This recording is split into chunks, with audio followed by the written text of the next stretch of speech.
Welcome back. We continue our discussions with Motor Industry Association Chief Executive David Crawford. David wants to see changes in New Zealand driving practices.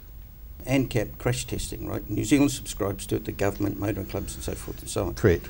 Now that the car making manufacturing base in Australia is going to go from 2017-18, the Commerce Minister in Australia, Ian Macfarlane, has said, hey, we no longer need a crash test campaign. You know? I saw that. Yeah, but he can't just dismiss it. I mean, it's a huge investment. The federal government only subsidise it to about $1 million plus a year. It's an interesting question. At the moment, the Australian New Car Assessment Program is in discussion with their board and with industry about the program going forward. Normally what we have is a 5-year rolling roadmap about what features they're going to test and what's in the program or not, and that's to provide the manufacturers sufficient time to ensure that when they're designing and building vehicles, they can design them to the standard that will get the best rating.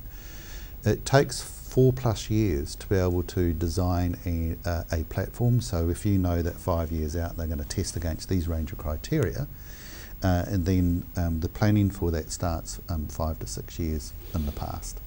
So we need a program going forward. We're also concerned about how new safety technologies are brought in. Our view is that government's role in vehicles is not to be interventionist, but to create a level playing field and to set minimum standards. And we see a lot of new technology coming into vehicles. I loosely call these the safety assist technologies. This is where cars can see around them, or cars can talk to other vehicles. It's not just cars, it's trucks. You know, vehicles can talk to other vehicles, or they can talk to infrastructure. That requires radio spectrum to operate on. And so we need to be really upfront about setting those aside as general user radio licenses. And New Zealand has a history of being quite tardy about how it sets that. And I think the third area I'd be really interested in is how do you encourage a safer and a cleaner fleet, you know, the sustainability issue.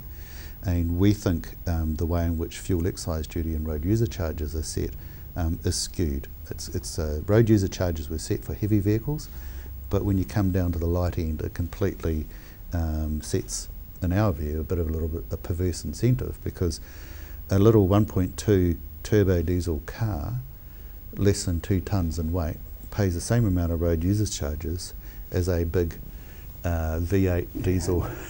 It's been an anomaly there, but for years, isn't it? That's Nobody's right. going to change. So we think that should be reviewed. And the last point is we build and maintain roads for cars and trucks. But what about motorcyclists, cyclists and pedestrians? Like yourself. Ah, yes. So we think that road controlling authorities need to think about making roads safer for motorcyclists as well, rather than saying motorcycling is risky, let's have less of them. That's never going to happen. No. But how do you make it more safe for motorcyclists? How do you make it more safe for pedestrians? And how do you make it more safe for cyclists?